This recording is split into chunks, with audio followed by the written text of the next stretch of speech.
Chosen one. Pause for a moment and hear this. You are not here by coincidence. You are not scrolling past this word by chance. Heaven itself has arranged for your eyes and ears to land here. You have been pursued with an everlasting love. And this very moment is not ordinary. It is a divine interruption, a wake-up call to the depths of your spirit. You feel it already, don't you? That stirring within you, the quickening of your heart, the sense that something greater than you is leaning in, whispering, "Listen now, for this is your hour." You have always sensed that you are different. Others tried to blend in, but you could not. You never fully fit into the molds people set for you. They mocked you for being too sensitive, too intense, too spiritual. Yet in truth, that sensitivity was the fingerprint of God upon your soul. That intensity was the mark of divine fire waiting to be released. You are God's chosen one, set apart for such a time as this. Do you see why life has been so hard? Why betrayal cut you so deep? Why doors closed without explanation? Why loneliness visited you when you least expected? It was not punishment. It was preparation. You were being refined like gold in the fire. Tested not for destruction, but for destiny. Every tear you shed in silence became a seed in God's soil. Every sleepless night, every unanswered question was not wasted. They were chiseling you into the vessel you were destined to be. And now, sooner than you think, something is about to break forth. Heaven is closer than ever. You stand at the edge of a new season. A shift so profound that your past will barely recognize you. But here is the truth. You cannot enter this new place with the old mindset. You cannot carry dead weight into a land of promise. This is why the Spirit is calling you to wake up, to shake off every distraction, and to remember who you are. You are not powerless. You are not forgotten. The enemy tried to convince you otherwise, but he only attacked you so violently because he knows the truth. Your light terrifies his darkness. Every attempt to break you was an admission of your threat against him. The fact that you are still here, breathing, reading these words, proves that the devil failed, and he will keep failing, because the hand of the Almighty is on you. As the Apostle reminds us in his letter to the Ephesians, chapter 5, verse 14, "Awake, sleeper, and arise from the dead, and Christ will shine on you." Chosen one. Let these words pierce your spirit. Awake, arise, shine. The slumber is over. The fog is lifting, and the light of Christ is breaking over you like a dawn that cannot be stopped. This is not about religion or routine. It is about destiny, about calling, about stepping into the very reason you were born. Beloved, there is a shaking in the spirit realm even now. You have felt it in your restlessness, in the sudden shifts around you, in the unexplainable urgency pressing on your heart. These are not random feelings, they are divine signals. Heaven is announcing that delay has ended, that your season of silence is giving way to a season of sound. Every chosen one experiences this crossroads, the choice between remaining in comfort or stepping into calling. Comfort feels safe, but it slowly suffocates destiny. Calling, on the other hand, it stretches you, shakes you, and demands faith. Yet it is only in calling that you discover your true strength. Which will you choose today? You must understand, chosen one, that the light of Christ within you was never meant to remain hidden. Lamps are not placed under baskets. They are set high to give light to everyone in the house. Your story, your scars, your survival, these are not private trophies. They are testimonies meant to ignite faith in others. Right now, heaven is aligning circumstances in your favor. Angels are on assignment. Doors are about to open. But this is not the time to be silent, not the time to hesitate. This is the moment to declare boldly, I am chosen. I am ready. I will not ignore my call. Oh, beloved, let your voice be heard. Engage with this word, like, share, and subscribe so that you remain connected to the flow of divine messages being poured out for this generation. Do not stay isolated when a community of chosen ones is rising all around you. Stand with them. Lift your voice with them. And testify in the comments below. As an act of prophetic agreement, type the number 111 inches, the comments right now. Let it be your declaration that you are awake, that you are stepping into alignment, that you refuse to miss what God has prepared for you. Chosen one. You have carried so much more than others could see. On the outside, you smiled. You functioned. You showed strength. But deep inside, the weight pressed heavily on your heart. Nights came when sleep would not stay. Mornings rose when hope felt faint. And yet, still, you endured. You did not crumble. Though everything in you wanted to, you stood. Not because it was easy, but because somewhere in your spirit, you knew you were not allowed to quit. There were times when people looked at you and thought you were fine. They could not discern the silent tears you cried when no one was near. They never noticed the storm that raged behind your eyes. But God saw. Heaven witnessed every tear that slipped down your cheek, every whispered prayer that never left your lips. Nothing escaped His sight. He has kept record, not to condemn you, but to prove that your endurance was never in vain. Chosen one. Your burdens are not evidence of weakness. They are proof of your calling. Heavy loads rest on strong shoulders. Warriors are not trained in easy places. They are formed in fire. That rejection you experienced, it was not meant to define you as unworthy. It was shaping your ability to stand when others would fall. That betrayal you endured, it was not random cruelty. It was pruning that cut away what could not follow you into your destiny. The pain you have walked through has been a kind of refining furnace. It stripped away illusions. It showed you what mattered and what never truly did. While others sought pleasure, you were learning perseverance. While they chased applause, you were learning resilience. The weight you carried was not punishment. It was preparation. Understand this. Your tears were prayers in liquid form. Each one fell into the hands of a God who bottles them, who remembers them, who turns them into a harvest. Nothing in your journey has been wasted. Every loss, every silence, every lonely road has been woven into a design larger than you can imagine. You sometimes asked yourself, why me? Why so heavy? Why does it seem like others walk lightly while I feel chained? The answer is simple, yet profound. Because you are chosen. Ordinary paths were never meant for you. Ordinary burdens could never shape you into the vessel heaven required. The extraordinary calling demands extraordinary endurance.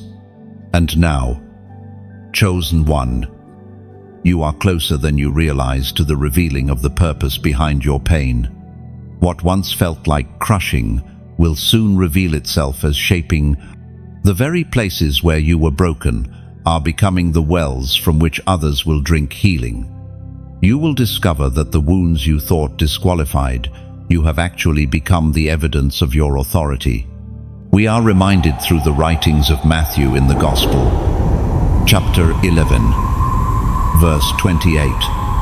Come to me, all you who are weary and burdened, and I will give you rest. Take comfort in those words. Rest is not the absence of responsibility. It is the presence of God within responsibility. Rest does not mean life will always be light, but it means the burden will no longer be yours to carry alone. The weight you bore in silence is now shifting into His hands. Chosen one. The invitation is clear. Bring your exhaustion. Bring your weariness. Bring your silent screams. Lay them down. The one who chose you has also promised to sustain you. You were never meant to carry everything on your own. You were never designed to be crushed by expectation or paralyzed by pain. You were designed to lean on everlasting arms, to draw strength from a source that never runs dry. And when you do, you will find something beautiful. The weight does not vanish, but it transforms. What once felt like a chain becomes a crown. What once felt like heaviness becomes authority. You realize that the very experiences that nearly broke you are the ones that now give you power to speak, to comfort, to guide, to lead. So lift your eyes. Chosen one. The weight you carry is a testimony, and one day soon, others will see and understand. They will marvel at how you endured, how you kept standing, how you never let the fire consume you. And you will tell them, not with pride, but with humility, I was carried when I could not walk. I was held when I could not stand. I was chosen even when I felt forgotten. The burden is proof of the blessing. The weight is the womb of your witness. And what once felt unbearable is now the sign that heaven has entrusted you with something too valuable to leave in fragile hands. Chosen one. This is no ordinary moment. You are standing at a spiritual crossroads. On one side is the path of delay, compromise, and spiritual numbness. On the other is the narrow road, the one that requires courage, obedience, and surrender. Do not be deceived into thinking you have unlimited time to decide. There comes a point when hesitation itself becomes rebellion. You are not reading this by chance. Heaven has paused everything to call your name. There are times in history when the mercy of God pauses, allowing men and women to decide whether they will step into obedience or remain in disobedience. You feel that pause even now, don't you? That tug in your heart, that inner tension, pulling you out of comfort and into conviction. It is not anxiety, it is the Spirit of God. He is telling you, this is the moment. Do not harden your heart. And the danger is real. If you silence this voice long enough, you may stop hearing it altogether. That is why this message carries such weight. Heaven is knocking, your heart is the door. The question is whether you will open or shut it. You have known distractions. You have known the pull of false comforts. And you have seen how easily life can drift into survival without purpose. But chosen one, you are not called to simply survive. You are called to shine, to disrupt darkness, to stand as a living testimony. This moment of decision is not about whether you are religious enough or spiritual enough. It is about whether you will yield your will to the one who created you for this very hour. As was spoken in the sacred texts of Hebrews, chapter 3, Verse 15. Today, if you hear his voice, do not harden your hearts. End of 4. Do you feel the urgency of those words? Today, not tomorrow. Not one day when you feel ready. Not when life slows down. Today. The danger of delay is that tomorrow may never come, and hesitation becomes the thief of destiny. That is why this word is not just inspiration, it is an alarm clock ringing in your spirit. Right now, chosen one, you are being asked to choose life. Choose surrender over pride. Choose obedience over excuses. Choose fire over lukewarmness. Do not ignore this moment, because every step you take after this will either draw you closer to your destiny or further into darkness.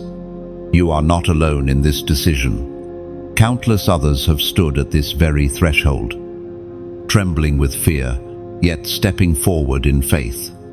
And when they did, heaven rushed in, doors opened, chains broke, and lives were forever changed. The same is waiting for you. Here is what I want you to do as a prophetic act. Go to the comments right now and write, I choose life. Now, 3 simple words, yet they carry eternal weight. When you type those words, you are declaring not only to yourself, but to heaven and to the forces of darkness that you are making your choice clear. You are saying, I will not remain bound. I will not ignore this call. I will not let hesitation rob me of my crown. These words are not for the algorithm, they are for your spirit. They are a seal, a covenant, a bold confession that marks the shift in your journey. There is power in written declaration. Throughout history, covenants have always been marked by words spoken and recorded. When you write it, you take it from thought into reality. You anchor your spirit to your choice. You silence the lies of the enemy that whisper, you are too weak, too late, too far gone. By writing, I choose life, you tell every voice of despair that you are still alive, still chosen, still called. Do not underestimate this act. For some, it will be the first step of obedience they have taken in years. For others, it will be a recommitment to the path they almost abandoned. But for all, it will be a sign, a moment they can look back on and say, that was the day everything shifted. Chosen one. Time is short. The signs are all around us. The urgency in your spirit is not random. It is heaven saying, sooner than you think. Everything changes. You cannot afford to stay on the fence. One rebellion away from blindness. One compromise away from losing your clarity. That is how close the line is. But the mercy of God is still stretched toward you now. So respond. Not with delay. Not with excuses.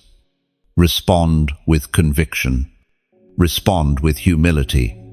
Respond with the words that seal your alignment. I choose life. And as you do, remember this, heaven records your confession. And the angels rejoice over every soul that says yes to life. Yes to obedience. Yes to destiny. Chosen one. You have walked through seasons where distractions promised comfort but left you empty. You know what it is like to grasp at things that never satisfied, to lean on false securities that crumbled the moment pressure came. These are the false comforts that sought to steal your destiny. The subtle snares that looked harmless but carried hidden chains. At first, they felt like relief.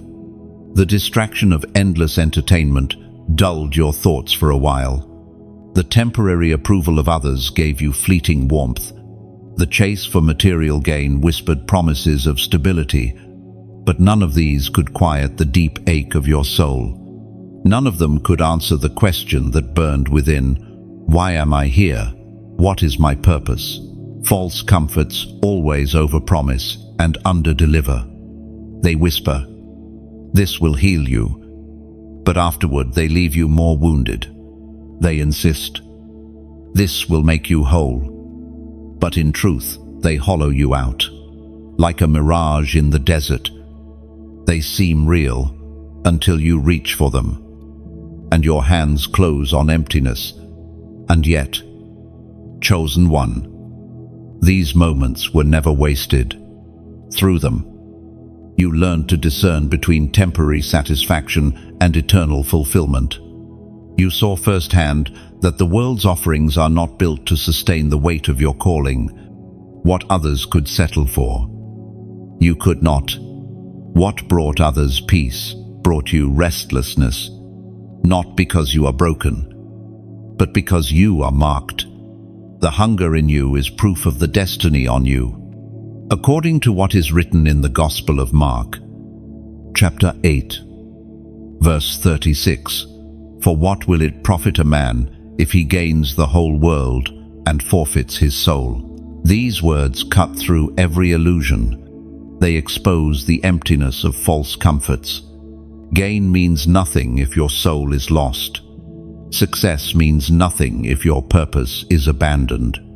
The Spirit is showing you that every distraction that nearly consumed you was never worthy of your identity.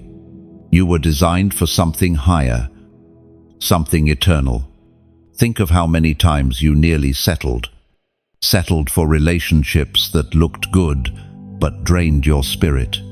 Settled for jobs that paid bills but killed your passion. Settled for moments of escape that left you emptier than before. Each of these near settlements was an attack on your calling. They were attempts to convince you to exchange the crown for crumbs, and yet you did not completely surrender to them. Even when you stumbled, there was always something inside you that resisted fully giving in. That was the Spirit's hand preserving you. That was heaven's grip, refusing to let you drift too far. You thought you were failing, but in truth, you were being guarded. The evidence is clear. You are still here, still listening, still being drawn back into alignment. Chosen one. False comforts do more than waste time. They numb vision. They make you forget who you are and blur the clarity of your assignment. But as the fog lifts now, you will see that even your detours are being redeemed. Nothing can separate you from the love of the one who chose you. Even your mistakes cannot erase the seal of destiny written over your life. You must learn to recognize the difference between what soothes and what strengthens. Temporary escapes soothe for a moment, but leave you weak. Divine presence strengthens, even when it stretches you. One leads you into numbness, the other awakens you into purpose. Chosen one. You were made to be strengthened, not soothed. Your calling demands clarity, not compromise. So let the false comforts fall away. Let the empty promises be exposed. Let the illusions be shattered. They were never enough for you because they were never designed for you. Your hunger for more is not a curse, it is a compass, pointing you to the source of true fulfillment. And here is the hope. What once lured you will lose its power. As your eyes open wider, as your heart leans deeper into truth, the things that once tempted you will no longer satisfy. You will not even desire them, because you will have tasted something greater. The day is coming, and soon, when others will look at you and marvel, they will ask why you no longer crave what they still chase. They will wonder why you walk with peace when they run in circles of emptiness.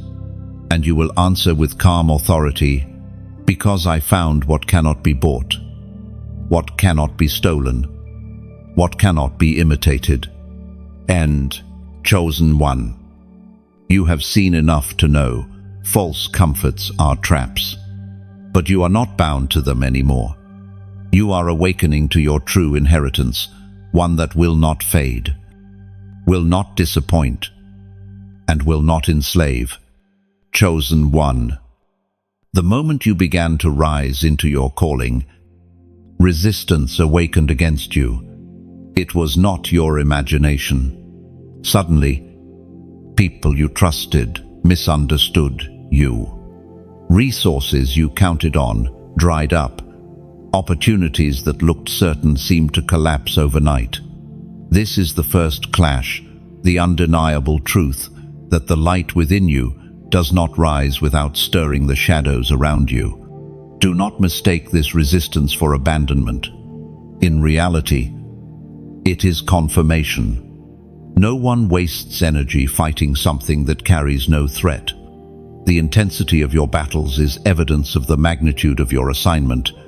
Every storm that has come against you has been a sign that you are walking in the right direction.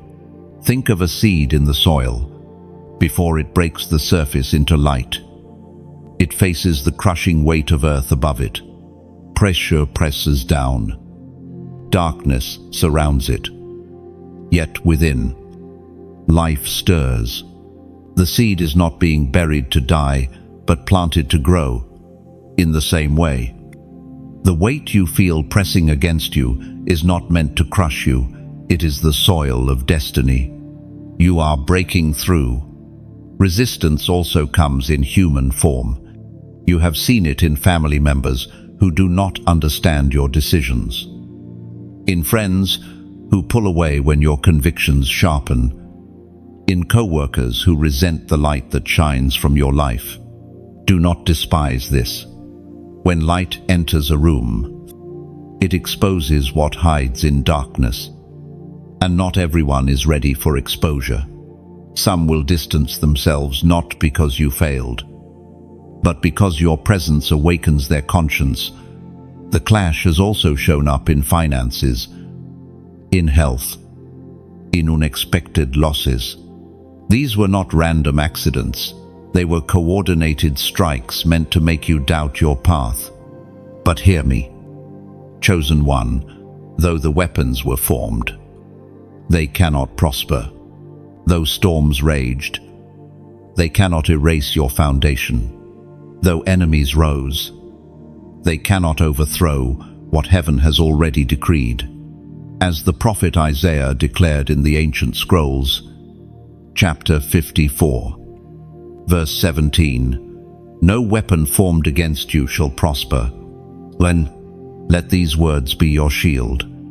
They do not deny the reality of weapons. They promise their futility. You may feel their sting, but they cannot accomplish their goal. You may face battles, but you cannot be defeated. The clash is real, but your victory is certain. Now, let me speak to your heart about how we walk together in this journey. Messages like these are not entertainment, they are nourishment. They are like lamps burning in the night, reminding you that you are not alone. And just as lamps need oil to keep burning, so too do these words need support to continue flowing. If you have been fed, strengthened, or comforted by what you receive here, I invite you with humility and sincerity to keep the flame alive.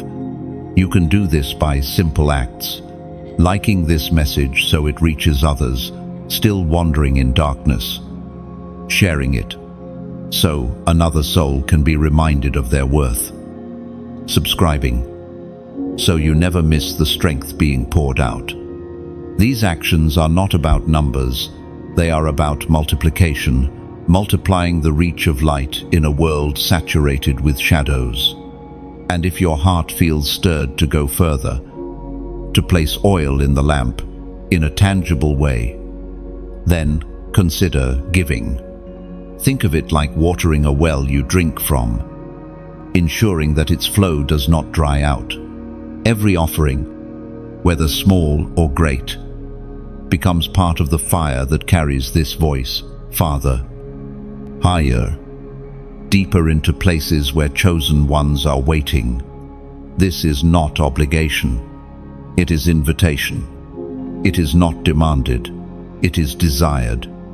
Just as seeds sown into fertile ground yield harvest, your support, your generosity, your partnership ensures that the sound of truth keeps echoing in a world that desperately needs it. Together, we are building something eternal, a light that darkness cannot snuff out. Remember, chosen one, the clash you face personally is mirrored in this very work. Every day, there are forces trying to silence voices like this, trying to drown out the sound of truth. But with your prayers, your sharing, your encouragement, and yes, your giving, we rise above the resistance together. Picture it this way: each like is a spark, each share a torch, each subscription a flame, and each gift a log of wood placed on the fire. Alone, a spark flickers. Together, a fire rages. And the greater the fire, the more hearts are warmed, the more lives are lit, the more darkness is driven back. Chosen one. Never forget, the first clash is not the end. It is the announcement that you have stepped into the arena of destiny.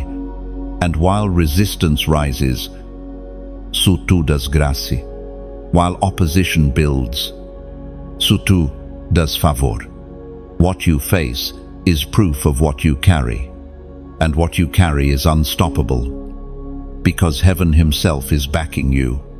So lift your head, take courage in the battle. Remember, you are not crushed by the soil, you are breaking through it. You are not rejected without reason, you are being refined. And even as resistance roars, your victory is already written. Chosen one. There comes a point in every journey when heaven confirms what your spirit has already begun to believe. You have wrestled with doubts, questioned your path, and wondered whether the weight of your trials meant you were forgotten. Yet in the silence, signs began to appear small. Undeniable markers that you are not walking alone. Perhaps it was a moment when an unexpected word pierced your heart, or a door opened that no man could shut, or protection covered you in situations that could have destroyed you. These are not coincidences, they are prophetic signs. A sign is heaven's way of whispering, "Keep going. I am with you." It does not always arrive in thunder or lightning. Sometimes it is subtle, a conversation that answers your hidden questions, a scripture that appears at just the right time, a sudden peace that settles your spirit when chaos surrounds you. These signs carry weight because they are not random, they are orchestrated. Do you remember the times when you prayed silently, not even daring to speak the words aloud? And still, an answer came. That was no accident. The one who chose you hears what you cannot even articulate. Every sigh, every ache, every longing, they rise like incense before him. And in his mercy, he confirms that your prayers are not wasted. But here is the truth. Signs are not just comforts. They are summons. Each confirmation carries a call to deeper alignment. Heaven does not reveal without requiring response. To see a sign is to be asked, will you trust more fully? Obey more quickly? Surrender more completely? The prophetic is never entertainment. It is instruction. Think of Abraham, who was shown stars in the sky as a sign of descendants to come. That vision was not given for him to admire, but to anchor him in faith, for promises not yet visible. In the same way, the signs you are seeing now are anchors. They are meant to steady you, to remind you that, though storms rage, the promise is unshakable, as was proclaimed through the prophet Habakkuk. Chapter 2, verse 2. Write the vision, make it plain on tablets, so he may run who reads it. Now, chosen one, this is your moment to write what you have seen, to mark down the signs that heaven has revealed. Do not dismiss them. Do not forget them. Do not reduce them to chance. Record them, hold them, and let them guide your steps. For what God has shown you is not for imagination, it is for manifestation. And because you are not walking this path alone, let us together mark this moment with a prophetic act. Go to the comments now and type the number 444. This number is a declaration that you recognize the signs, that you receive the confirmations, and that you choose to stay aligned with the vision. Why 444? Because it symbolizes alignment, a steady rhythm, a divine order. A reminder that heaven's pattern is unfolding even when earth's chaos surrounds you. When you write this number, you are saying, I will not ignore what God is showing me. I will not let doubt erase the signs. I will walk forward with faith. For heaven has spoken. Do not underestimate the power of this act. By typing 444, you are joining a community of chosen ones all around the world who are seeing the same signs, feeling the same stirrings, and making the same choice to align. You are not isolated. You are part of a great awakening, and your confession becomes part of the sound rising like a chorus before heaven's throne. Signs are never meant for you alone. They ripple outward, touching lives you may never meet. The miracle you walk in today will be the testimony that sets someone else free tomorrow. That is why the enemy fights so hard to blind you, to make you dismiss confirmations as coincidence. But your eyes are open now. You can see the fingerprints of heaven all over your story.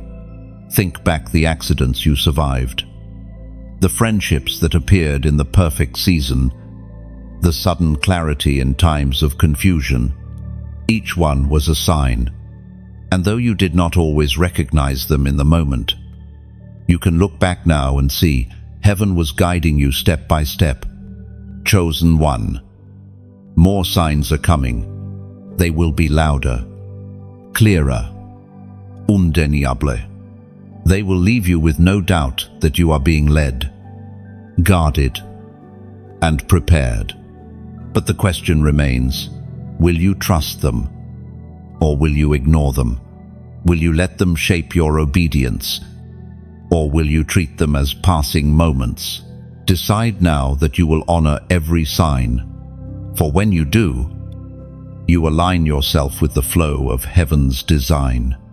You make room for miracles, for breakthroughs, for revelations that transform everything. Lift your head, look around you. The signs are here, and more are coming. And each one is heaven's reminder. You are chosen. You are guided. You are never forgotten. Chosen one.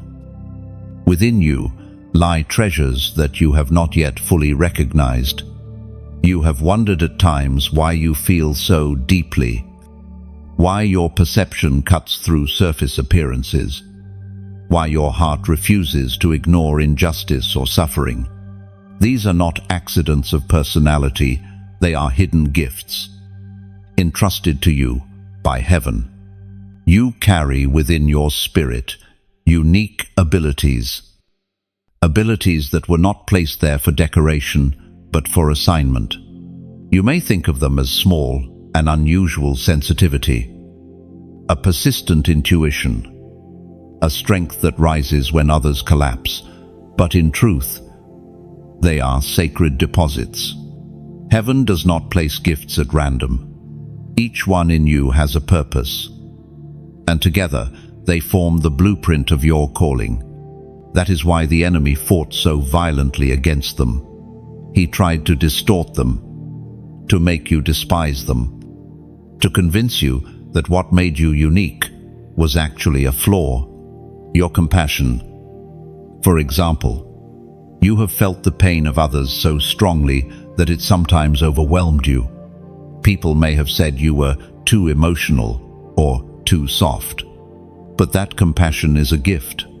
It allows you to see through masks, to touch brokenness, to heal wounds others ignore. That empathy is not weakness. It is the heart of God beating inside of you. Or consider your ability to endure. You have faced storms that would have broken others, yet you stood, not without scars, but with resilience. This endurance is not natural, it is supernatural. It was forged in fire so that when greater battles come, you will not fold. Your scars are the proof that you have survived, and your survival is the authority by which you will speak into others' struggles. There are also gifts in your mind, insights, creativity, problem-solving abilities that appear at the right moment. Perhaps you never celebrated them because they seemed ordinary to you. But chosen one, what feels ordinary to you is extraordinary to those around you. Heaven often hides power in plain sight, disguising it as everyday ability until the appointed time of unveiling. The ancient words recorded in the letter to the Romans, chapter 12, verse 6, remind us, we have different gifts, according to the grace given to each of us. Chosen one. Your gifts are not accidents, they are grace. Grace means unearned, undeserved favor.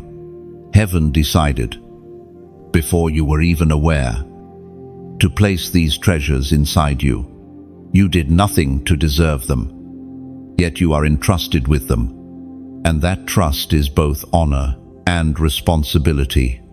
Perhaps you feel you have wasted time, that you ignored or misused your gifts. But listen, gifts are not fragile glass that shatter beyond repair. They are seeds, sometimes dormant, waiting for the right season. Even if you buried them under fear, shame, or distraction, they can be uncovered. Even if you mishandled them, they can be restored. The giver of gifts does not revoke his call. The days ahead will require that you bring your hidden treasures into the light. The world is desperate for what you carry. Somewhere, someone's breakthrough is locked inside your obedience. Somewhere, someone's healing is tied to your compassion. Somewhere, someone's freedom is connected to your courage.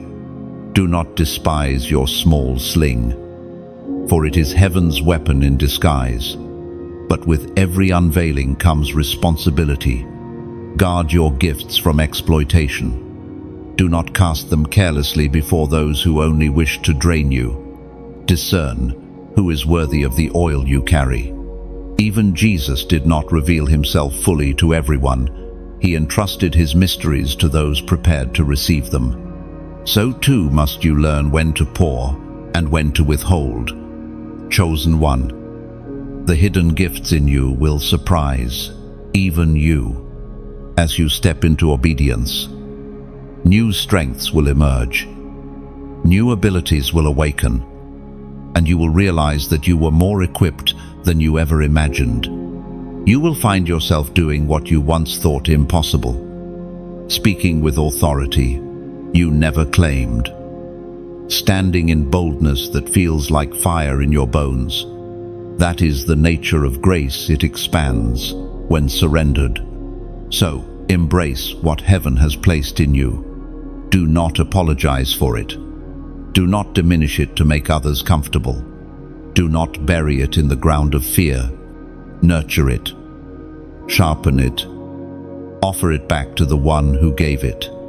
For the world is waiting, and your gifts are the keys that will unlock doors no one else can open. Chosen one. Every warrior must learn to handle their weapons. And in your journey, the battleground is not of flesh and blood. You have already felt this truth. The attacks you faced were rarely just about people, circumstances, or events. They were spiritual in origin.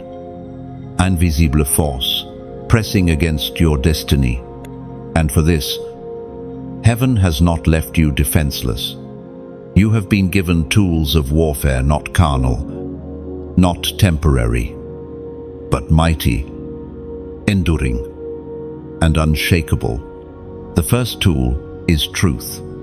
Truth is not just information, it is revelation. It slices through lies, silences confusion, and steadies your steps. Lies have always been the enemy's greatest weapon.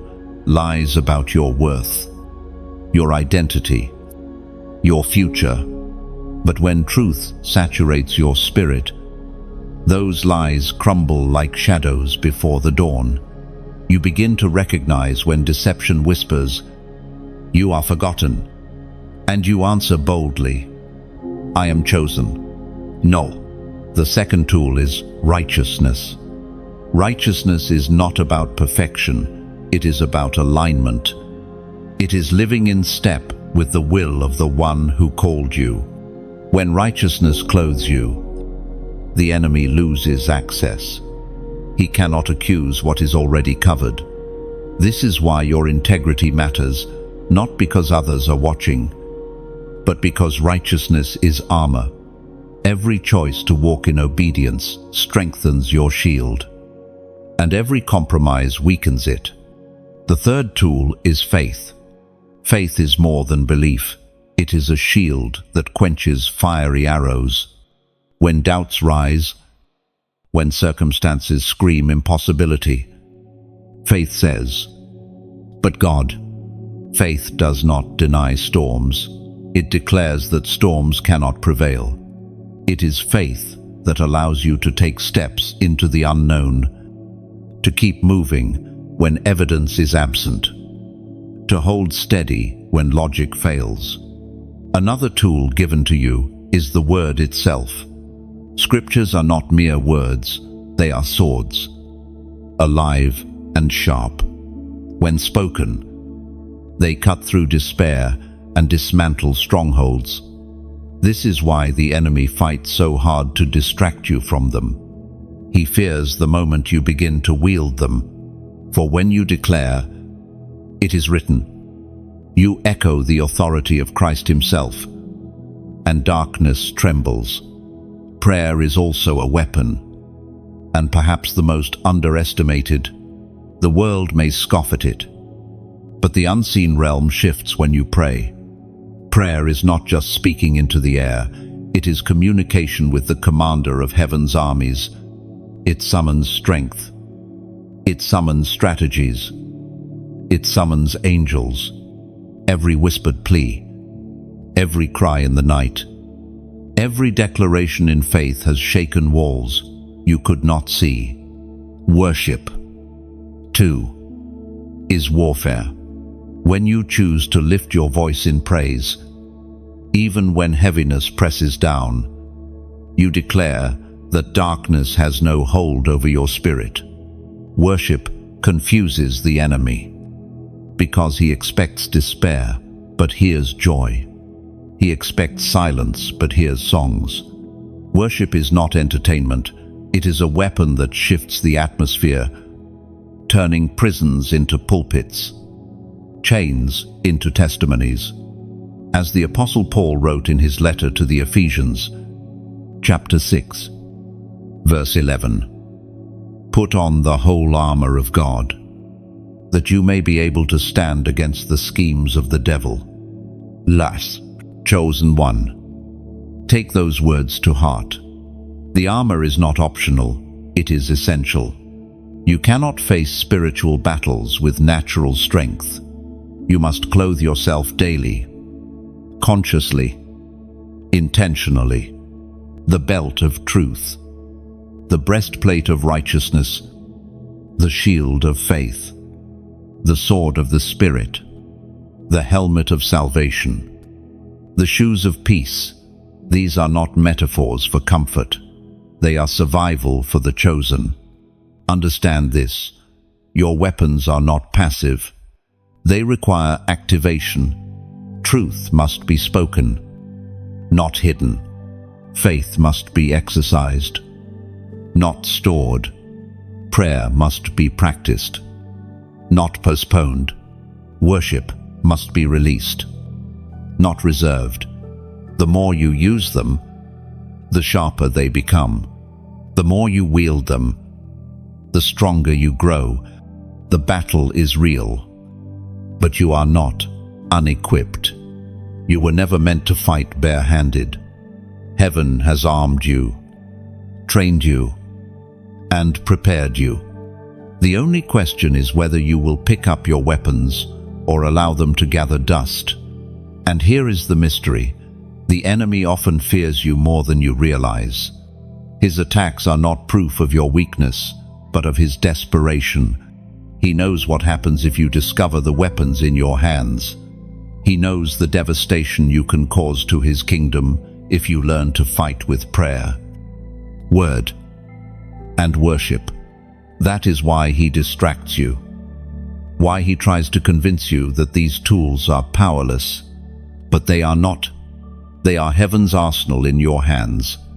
So, chosen one, rise with your armor, grip your sword, lift your shield, fasten your belt, tighten your helmet, step with shoes of peace that do not stumble. And when the battle comes, as it surely will stand, not in fear, but in confidence, knowing you are fully armed. You are not defenseless. You are not fragile.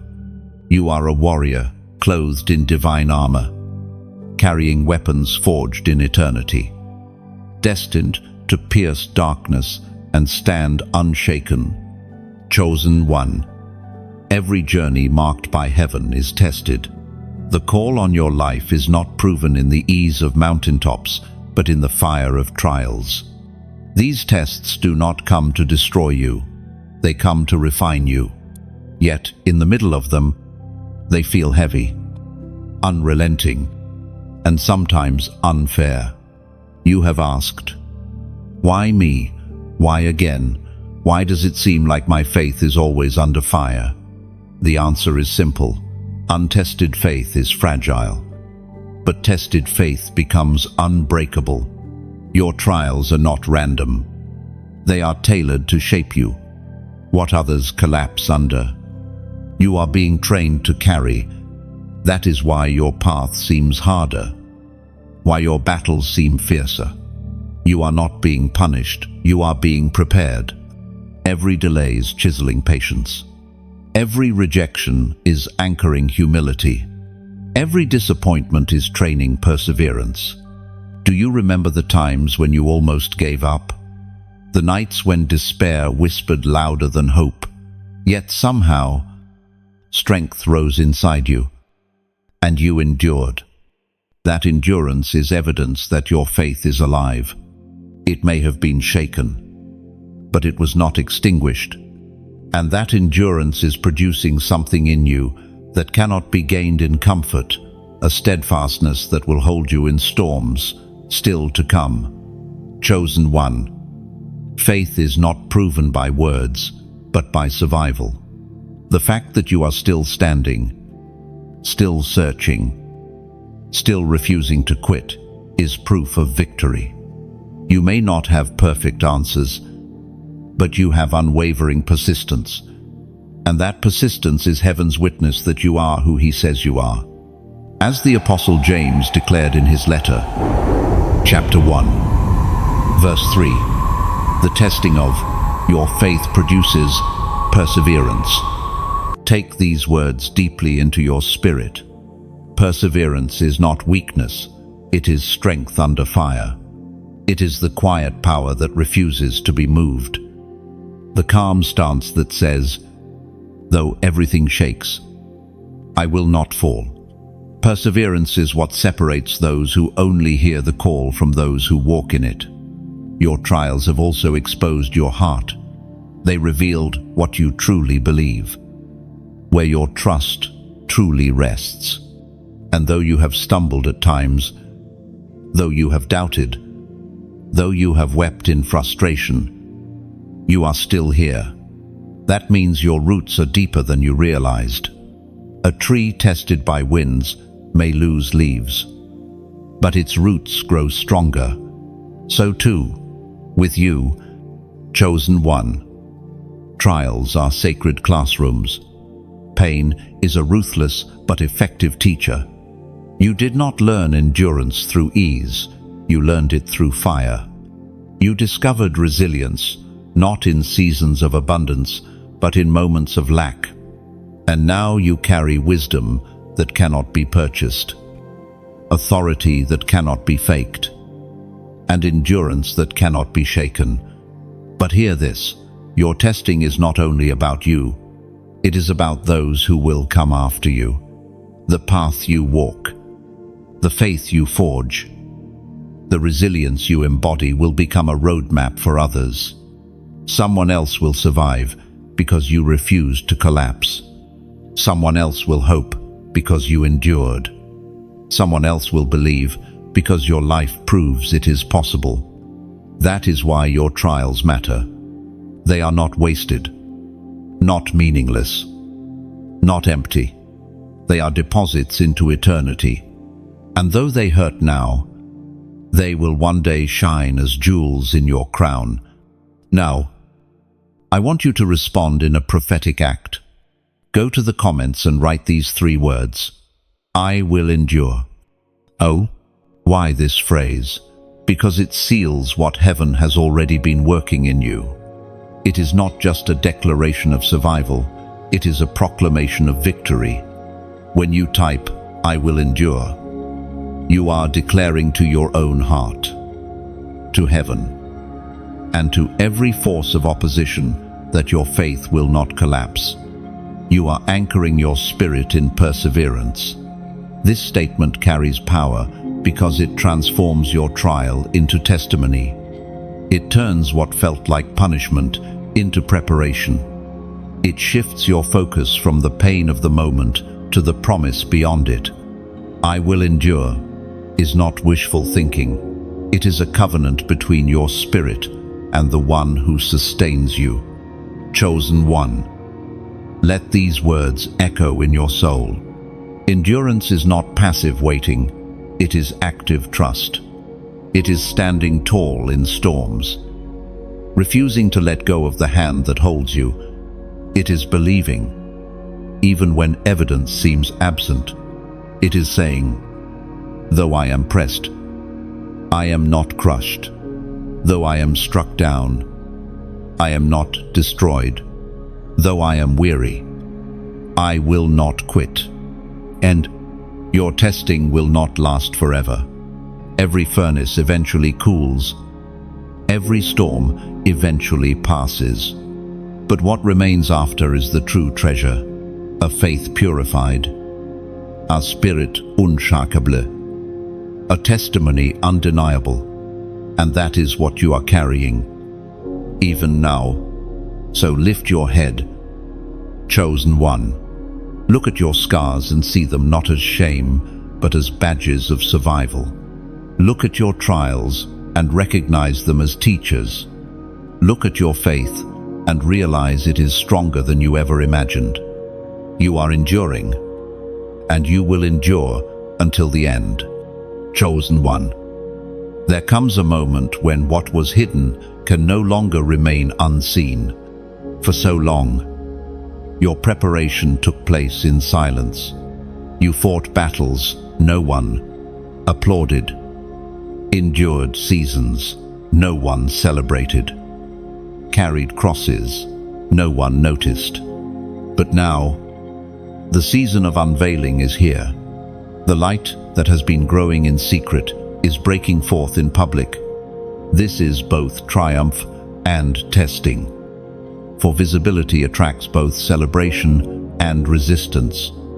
When your anointing begins to show, some will rejoice with you, but others will feel threatened. Just as a lamp placed high cannot avoid the gaze of all in the room, so too your calling cannot remain invisible. And while this brings opportunity to influence, it also stirs opposition. Do not be surprised when new voices rise to question you. When old relationships shift, when unexpected criticism comes, it is not evidence that you are wrong. It is confirmation that you are seen. Chosen one. The unveiling is not about fame. It is about function. Your life is meant to shine, not to elevate yourself, but to illuminate the path for others. What you endured in secret has qualified you to lead in public. Your scars are not shame, they are credentials. Your survival is not private, it is testimony. And now the world begins to notice. As Jesus himself declared in the Gospel of Matthew, chapter 5, verse 14, "You are the light of the world. A city set on a hill cannot be hidden." This is who you are, not a flicker destined to fade, but a fire destined to shine, not a village hidden in valleys, but a city elevated for all to see. Your life, your words, your endurance, your faith, these are lights piercing the darkness. And though some may resist, none can extinguish what heaven has ignited. But let me speak plainly. This light must be stewarded. Just as a fire requires fuel, your calling requires support. Light without oil eventually dims, and flames without wood eventually die. That is why these messages matter. They are lamps placed before you, guiding your steps, reminding you of who you are. And like any flame, they must be sustained. If you have found strength here, if these words have been like water to your thirst or bread to your hunger, then I invite you to keep the flame alive. Do this through simple acts like this message, so it shines brighter for others searching in darkness. Share it, so another weary soul might find hope. Subscribe, so you remain connected to a steady flow of encouragement. These are small actions with eternal weight, because each click becomes a spark, each share a torch, each subscription a shield against isolation. And for those who feel stirred deeper, who want to add fuel to this fire tangibly, consider donating. Think of it as placing oil in the lamp, ensuring the flame does not flicker out. Every seed you sow here becomes light that reaches another chosen one who might otherwise remain in shadows.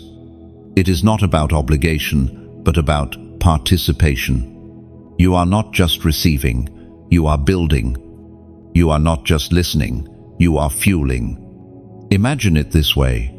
Every like is a ripple, every share a wave, every subscription a river, and every donation a reservoir.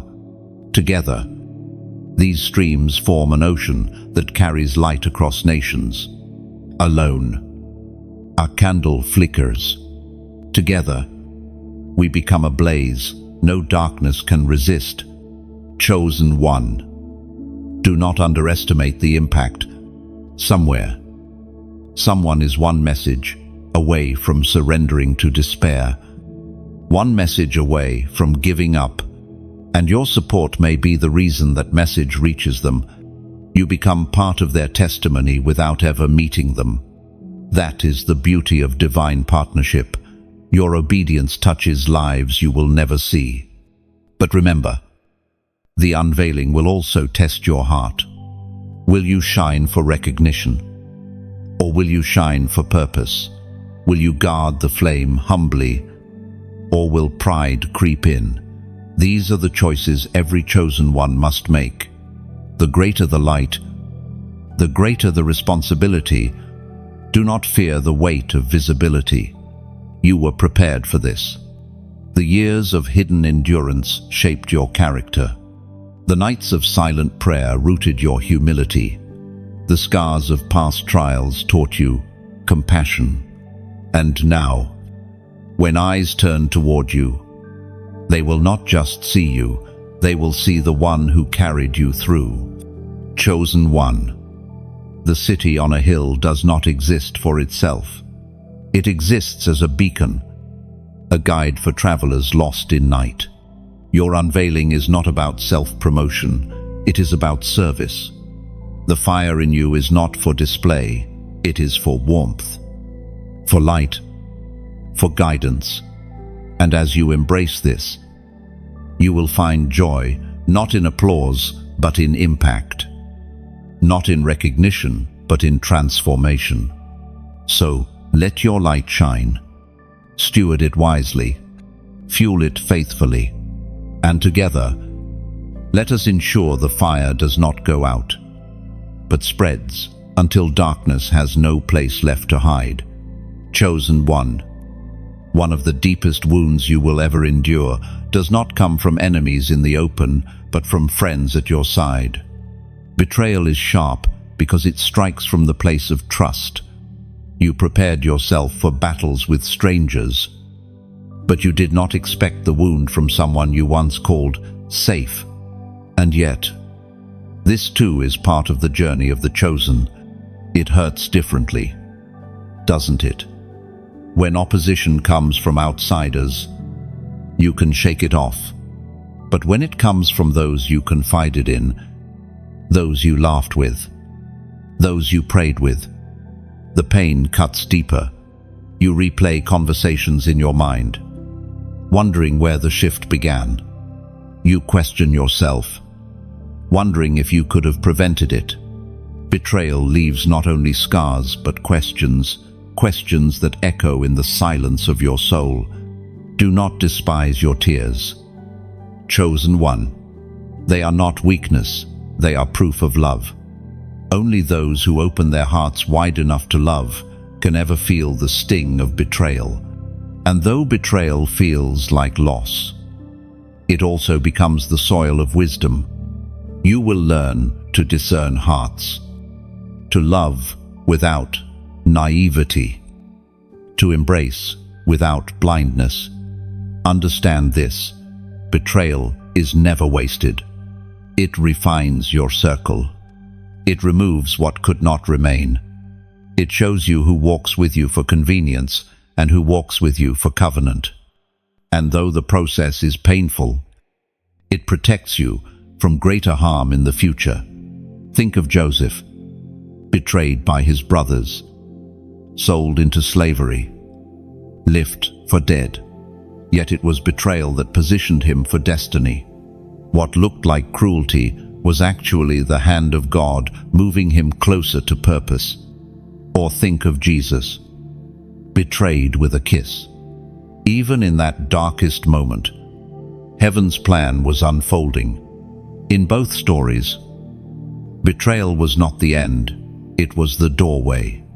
We are reminded through the words of David in the Psalms, chapter 41, verse 9.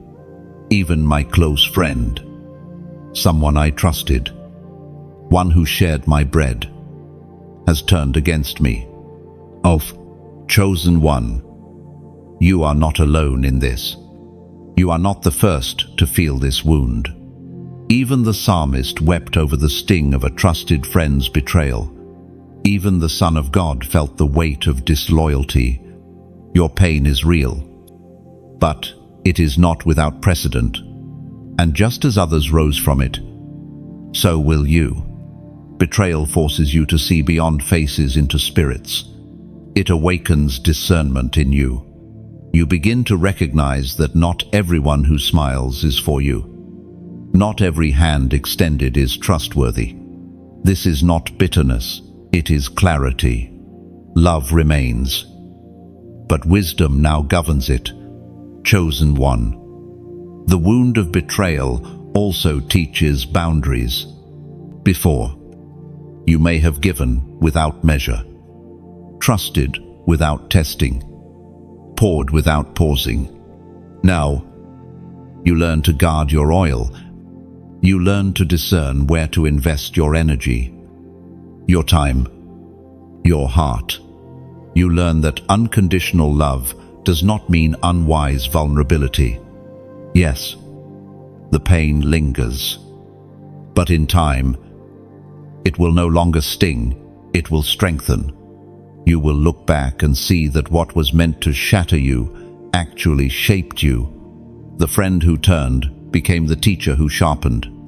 The disloyalty that wounded you became the compass that directed you. You may be tempted to harden your heart, to build walls so high that no one can hurt you again. Resist that temptation. A hardened heart may block pain, but it also blocks love. The answer is not walls but gates, boundaries that open to the right people and close to the wrong. You will not become bitter. Chosen one. You will become wiser. There will be new people, new allies, new companions who will walk with you. Betrayal removed what was false, so that truth could enter. You cannot receive new covenants while clinging to broken ones. Release what has gone. Forgive, not for their sake, but for yours.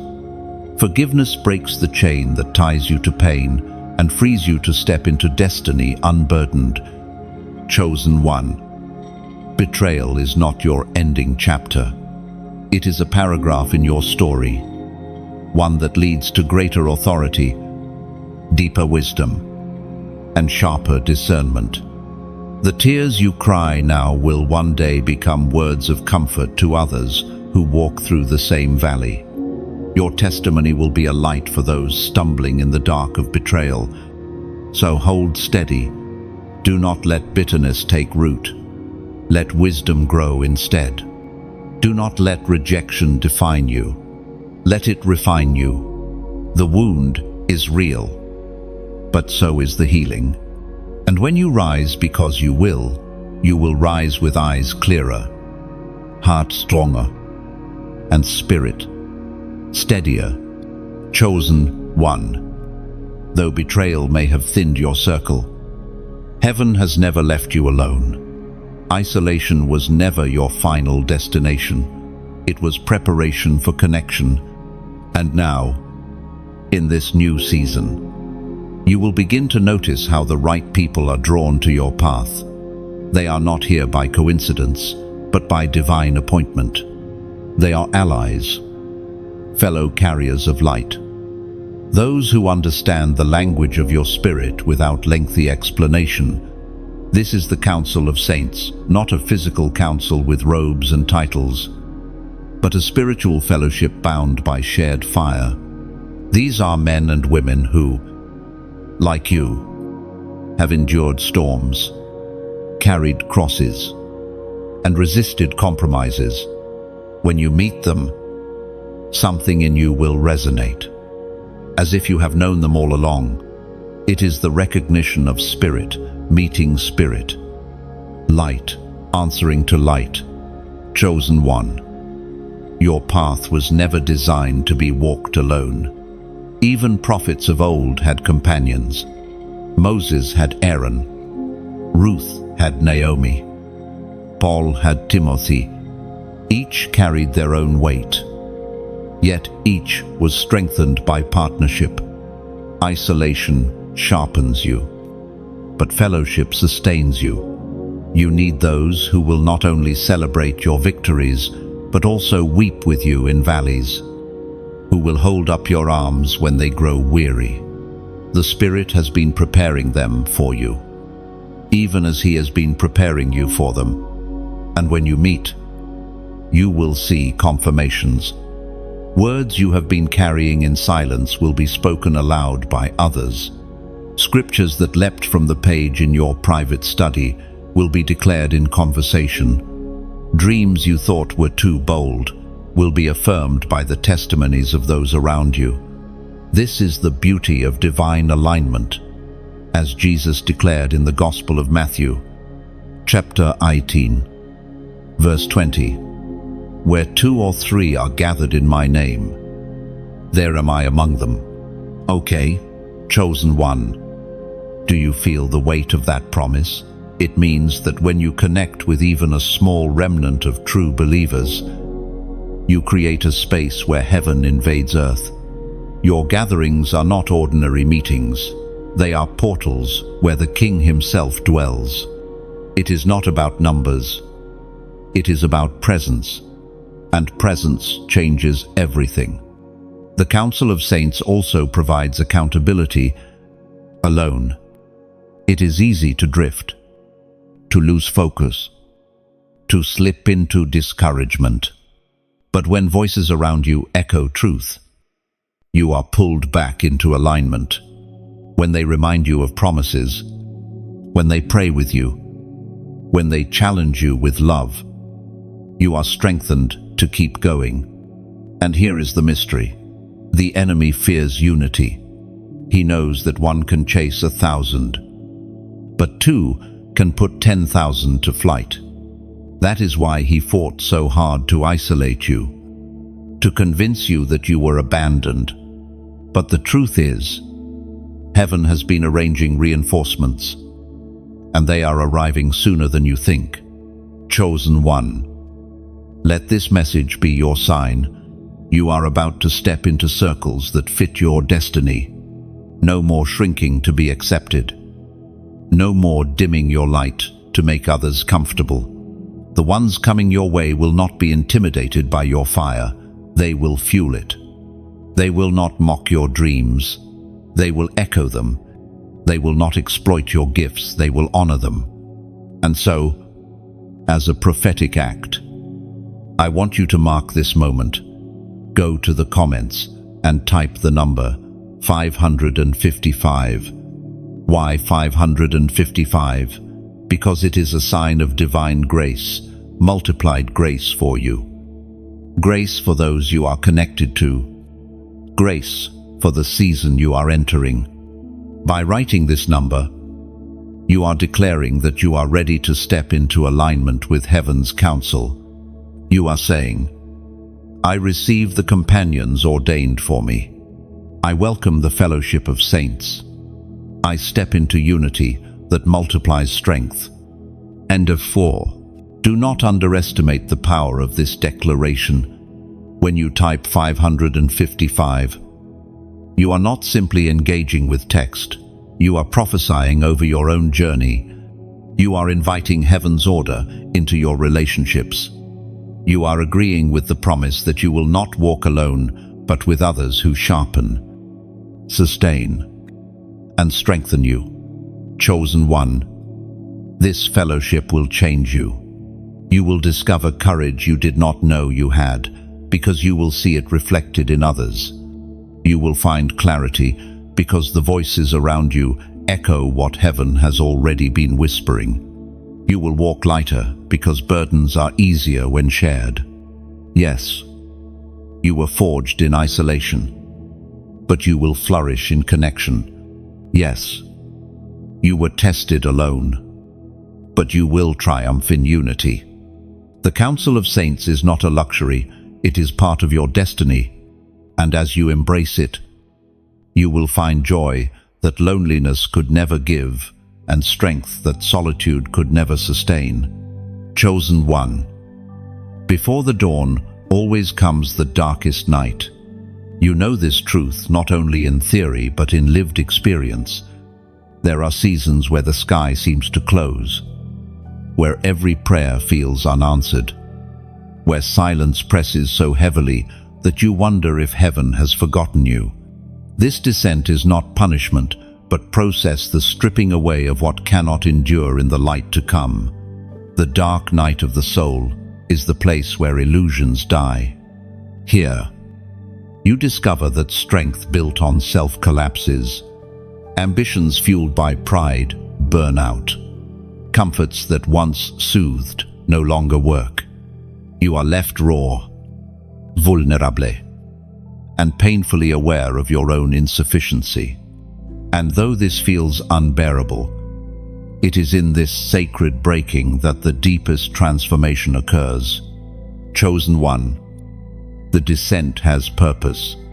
Just as a seed must split before life emerges, so must you be broken open. The shell of self-sufficiency, the armor of performance, the illusions of control all must crack so that true authority can rise. You were never called to carry destiny on your own shoulders. This night reminds you of that. It brings you to your knees, not in defeat, but in surrender. There are moments in this descent when even your tears feel empty. You open your mouth to pray, but no words come. You search for light, but only shadows answer. This is the place where faith is tested at its core. Not faith in miracles, not faith in blessings, but faith in presence, faith that even when unseen, God is still there. We are reminded through the words of David in the Psalms, chapter 30, verse 5, "Weeping may stay for the night, but rejoicing comes in the morning." Hold on to this. Chosen one. The night is temporary, no matter how endless it feels. The silence is seasonal, no matter how deafening it seems. The morning is promised, and it will break through at the appointed time.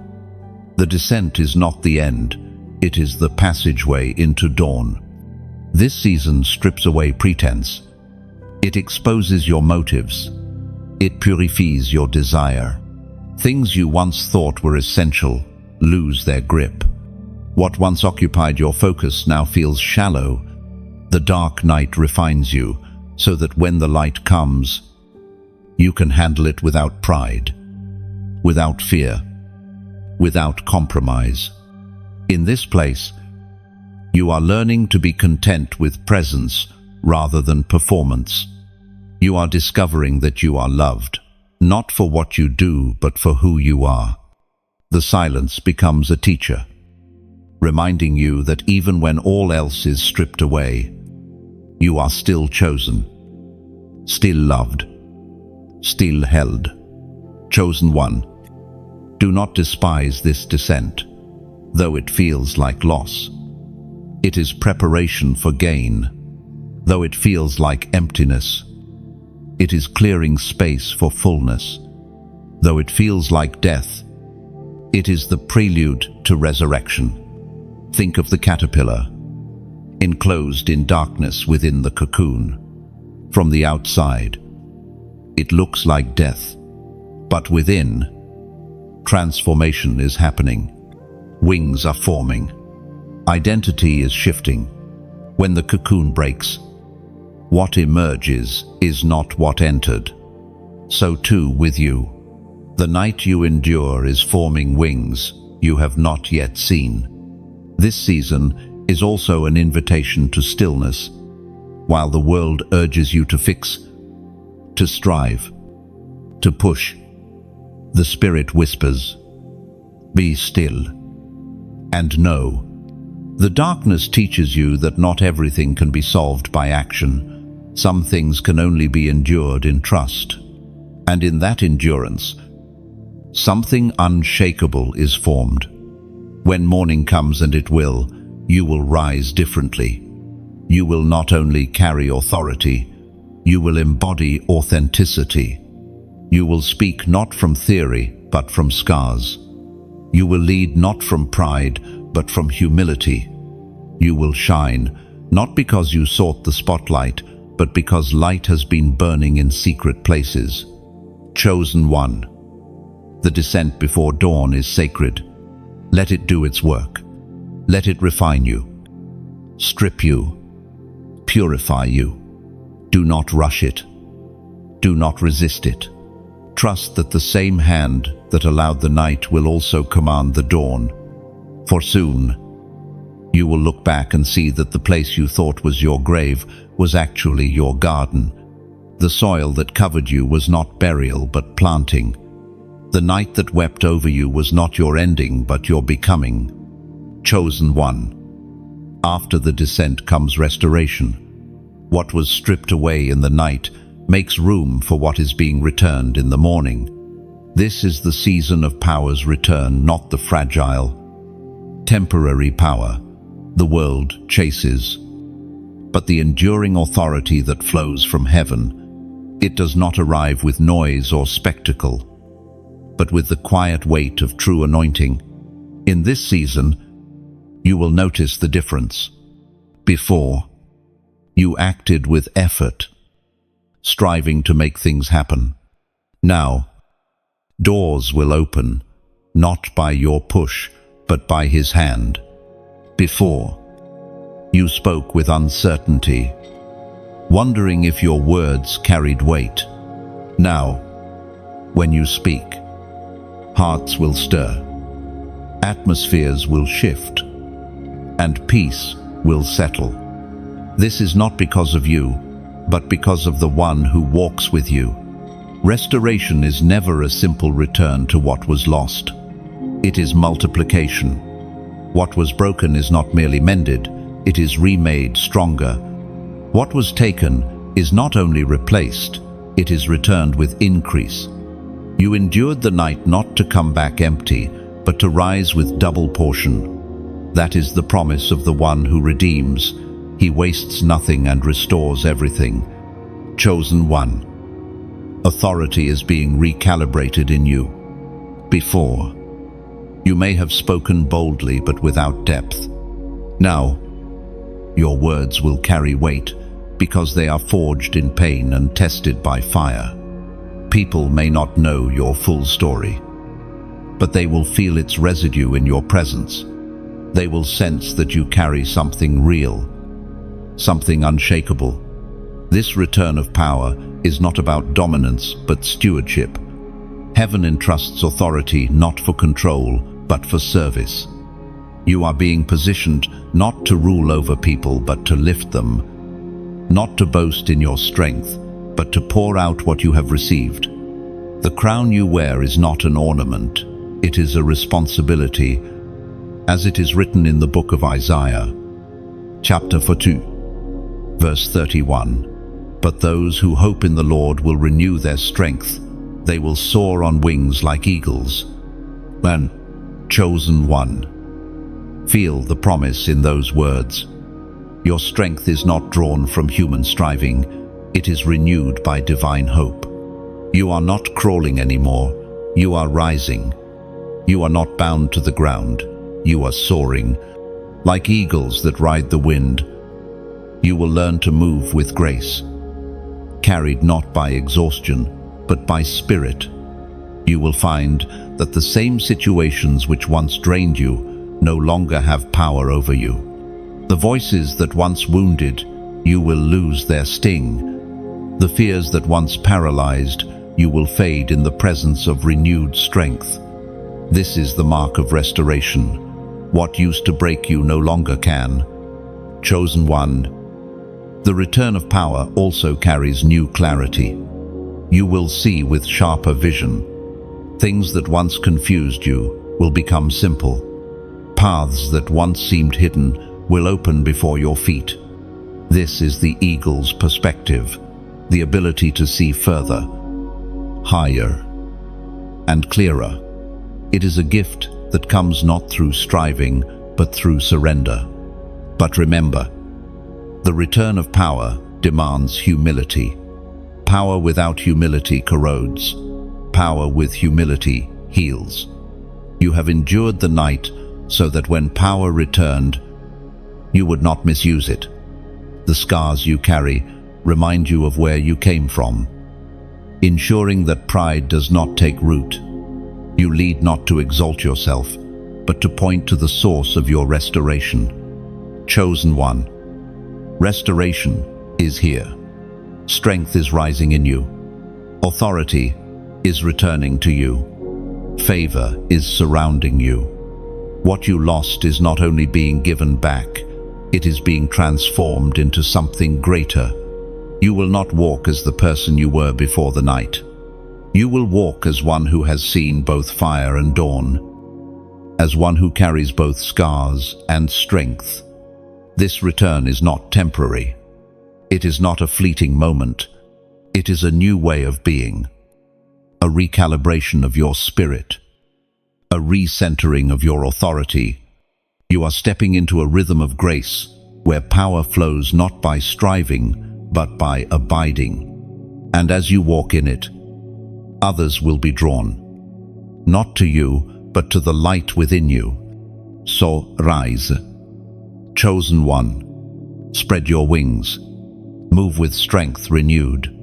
Walk in the power that cannot be taken, the favor that cannot be denied, the authority that cannot be shaken, for the dawn has broken, and you are no longer the same. Chosen one. When fire touches one candle, its flame is small, but when that candle lights another, and another, and another, suddenly the darkness begins to retreat. That is what is happening in this moment. Your obedience, your endurance, your rising, it is not just about you. It is about sparking a movement that spreads far beyond what your eyes can see. The light in you is contagious. It calls to others who are weary, others who are lost, others who are silently crying for hope. When they see you stand, they find courage to rise. When they hear your testimony, they realize survival is possible. When they witness your endurance, they discover their own strength. This is how revival begins, not always with grand stages or booming voices, but with ordinary chosen ones carrying extraordinary fire. And fire needs tending.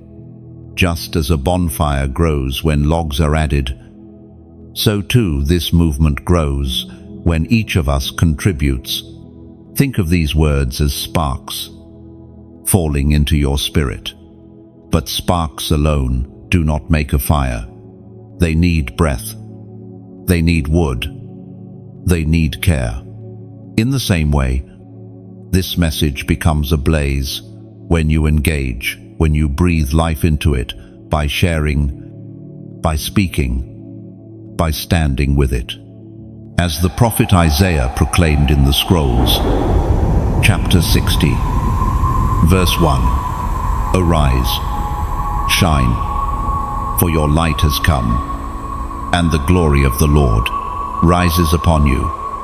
Chosen one, this is your call, not only to rise personally, but to ignite collectively.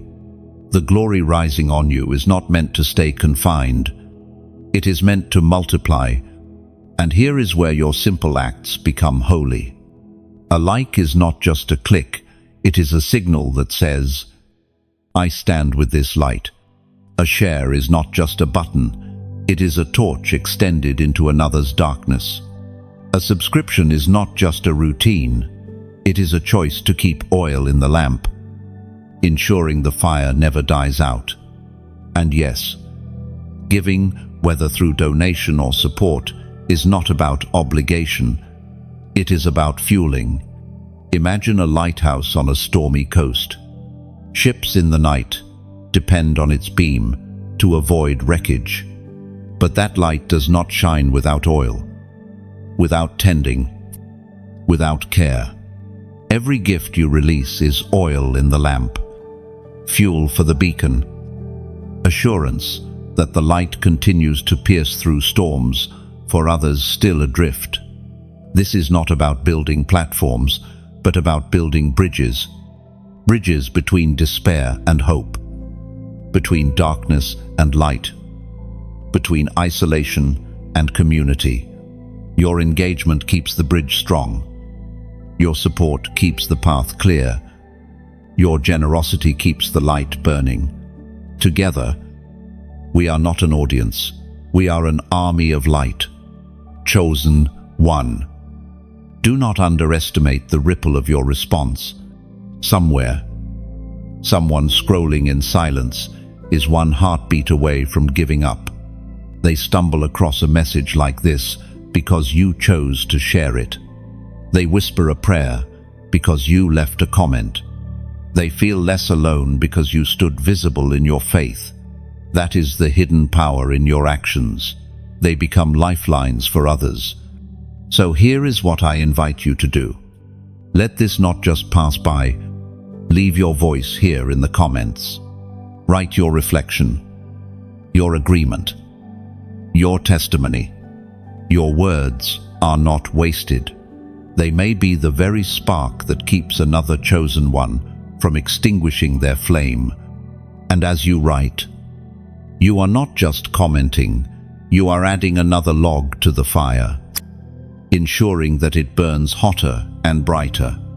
If you feel the weight of this moment, do not hesitate. Like this message to let it shine wider. Share it to spread the blaze. Subscribe to stay connected to the ongoing flow of oil. And if your heart stirs to donate, know that every seed keeps the lamp filled and the light visible for those who are still wandering in night. This is partnership. This is stewardship. This is how movements grow. Chosen one, you are not a spectator. You are part of this rising flame. Your light matters. Your response matters. Together, we are writing a story of revival. One click, one share, one gift, one testimony at a time. And as the flames grow, the darkness does not stand a chance. So rise, shine, add your spark to the fire.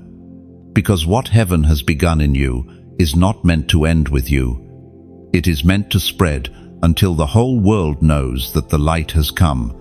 Chosen one. The closer you come to the fulfillment of your calling, the fiercer the opposition becomes. This is not coincidence, it is strategy. The enemy understands timing. He knows that when a chosen one steps fully into alignment, entire chains of bondage break, and entire generations shift. That is why the assaults intensify now. You are not facing random resistance, you are facing the concentrated final assault meant to stop what heaven has already declared. This is the enemy's last attempt. His desperate push. His concentrated strike. It shows up in unexpected forms, sudden discouragement, old temptations reappearing, strange confusion clouding your mind, even physical weariness that makes no sense. These are not natural irritations, they are spiritual strategies. Their goal is not merely to trouble you, but to turn you back, to make you forfeit your crown just before it is placed on your head. Do not be surprised if the battle feels heavier than before. You are approaching breakthrough, and pressure always increases before release. Think of a woman in labor. The pains grow more intense, more frequent, and more unbearable the closer she comes to delivery. In the same way, the pains you feel now are proof that something new is about to be birthed in you and through you.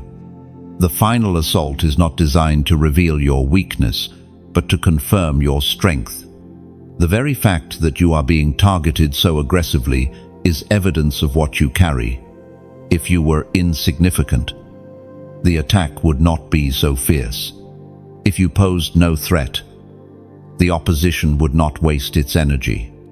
But because your obedience will shatter chains, the adversary throws everything he can to keep you silent, weary, or distracted. Chosen one. Recognize the tactics for what they are. The enemy thrives in disguise, making his attacks appear like ordinary problems. But discernment unmasks him. when you feel sudden heaviness. Remember, this is not just mood, it is spiritual weight pressing against you. When old temptations reappear, recall, this is not nostalgia, it is a snare meant to drag you back. When confusion clouds your vision, remind yourself, this is not lack of intelligence, it is interference to steal your clarity. Recognition itself is warfare, but even in the fiercest assault, you are not defenseless. Heaven has already armed you, already trained you, already declared your victory. You are not fighting for victory, you are fighting from victory. The cross sealed it, and your obedience enforces it. The assault may rage, but it cannot overturn what heaven has decreed. As the Apostle James reminds us in his letter, chapter 4, verse 7, resist the devil, and he will flee from you. This is your posture.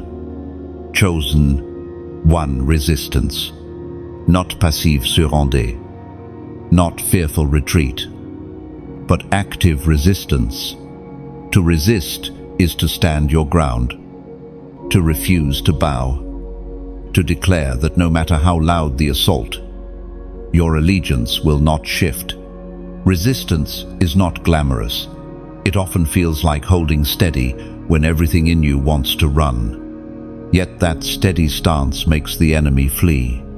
Think of a soldier holding the line. Arrows may fly, drums of war may thunder, yet he plants his feet, shield raised, eyes fixed. He does not advance recklessly, nor does he retreat in panic.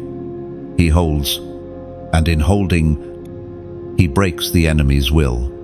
So too, with you, stand, resist, hold your ground. The final assault often comes with whispers of despair. You cannot make it.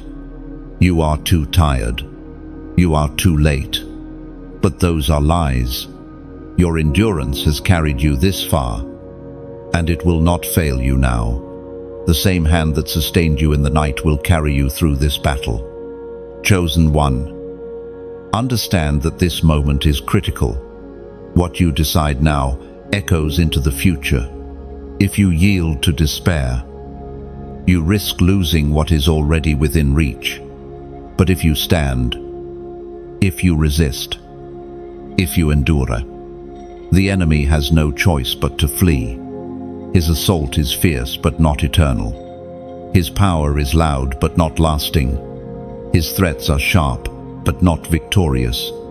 Soon, you will look back and realize that this final storm was not your undoing, but your unveiling. You will see that the very pressure meant to crush you became the force that pushed you into your next level. You will testify that the enemy tried everything, yet still, you stood. Chosen one. Lift your head. Tighten your stance. Let courage rise in your spirit.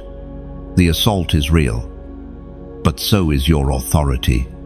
The storm is fierce, but so is your anchor.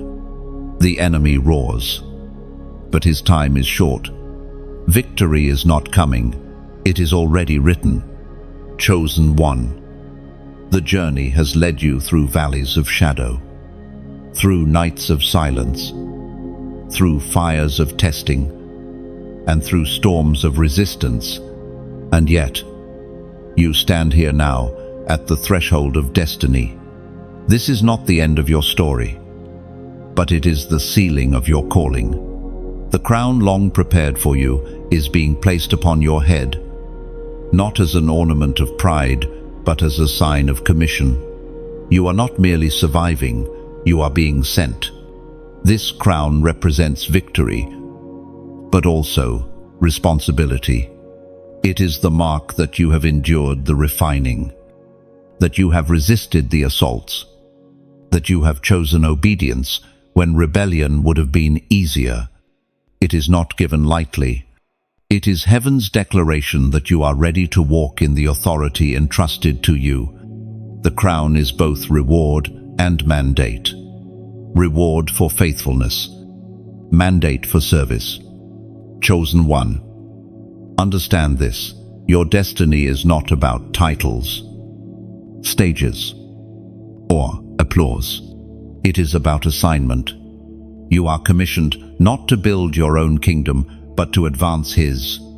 You are charged not to exalt yourself, but to lift others. The authority placed upon you is not for display, but for impact. Every scar you carry, every tear you shed, every storm you survived has equipped you for this very hour. And now, as the final seal, heaven speaks over you. The words recorded in the second letter to Timothy, chapter 4, verses 7 and 8. I have fought the good fight. I have finished the race.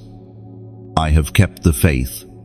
Now there is in store for me the crown of righteousness, which the Lord, the righteous judge, will award to me on that day. And these words are not only for saints of old, they are for you. You have fought. You have endured. You have kept faith when surrender seemed easier. And now, the crown of righteousness is yours, not only for eternity, but as a sign of authority here and now. You are marked, sealed, and sent, chosen one. This commissioning means you will walk differently. You will speak with authority that does not come from human confidence, but from divine backing. You will carry peace into chaos, light into darkness, healing into brokenness. Where others see obstacles, you will see assignments. Where others shrink back, you will step forward. The mantle on you is not for hiding, it is for leading. But remember, the crown is not the conclusion, it is the beginning of a greater mission. Crowns are not worn in secret chambers, they are worn in sight of others as testimony of victory. Your crown is meant to shine, not to glorify you, but to point to the one who crowned you. Every step you take becomes a proclamation. Grace is real. Mercy endures. Victory is possible. This commission also means accountability. To wear a crown is to carry weight. The choices you make matter not only for you, but for those connected to you. Your obedience will open doors for others. Your endurance will strengthen them. Your testimony will awaken them. The crown is never only for the crowned, it is for the kingdom. And so, chosen one, walk boldly but humbly. Walk with courage, but also with compassion. Do not despise small beginnings. Do not ignore hidden assignments. Every act of obedience, no matter how quiet, is part of your commission. You are not crowned only for grand stages, but for daily faithfulness. The kingdom is advanced not only in great victories, but in simple obediences, repeated daily. The journey ahead will still hold battles, but you now fight from a place of sealed identity. You no longer wonder who you are. You know. You no longer question whether you are chosen. You are. You no longer doubt if you will endure. You already have. The crown on your head and the commission in your spirit are proof enough. Chosen one. Destiny is not distant. It is now. The fire you carry will spread. The authority you walk in will multiply. The crown you wear is secure, and the commission you bear is unstoppable. Lift your head high, not in arrogance, but in assurance. You are the chosen, sealed by grace, sent with power, crowned for purpose. Chosen one. You have walked through this entire journey, from the wake-up call to the sealing of your crown. Each word was not mere story but a mirror. showing you who you truly are. And now, as this script comes to its close, remember, destiny is not theory. It is action. You are chosen not only to hear, but to walk. Not only to believe, but to live. But light does not burn alone. Flames need tending. Lamps need oil. Fires need breath. These words are sparks, and they reach further when you help carry them. When you like this message, you are saying, "I stand with this flame." When you share it, you extend that flame into someone else's night. When you subscribe, you keep yourself close to the steady flow of oil that fuels your spirit. Each small act is more than digital motion. It is participation in a greater mission. And yes, if you feel the pull to sow, whether through donation or support, know that it is like pouring oil into the lamp of a lighthouse. That light will not just shine for you, but for countless others still adrift in storms. Your gift keeps the beacon alive, guiding unseen lives to safe harbor. Finally, lift your voice in the comments. Write your reflection, your declaration, your agreement. Your words might be the seed of hope for someone else scrolling in silence. Together, our voices rise like a chorus, echoing light into places we may never touch with our hands. Chosen one. The journey does not end here. It continues with every step you take, every spark you share, every flame you help fuel. Rise, shine, and carry the light forward.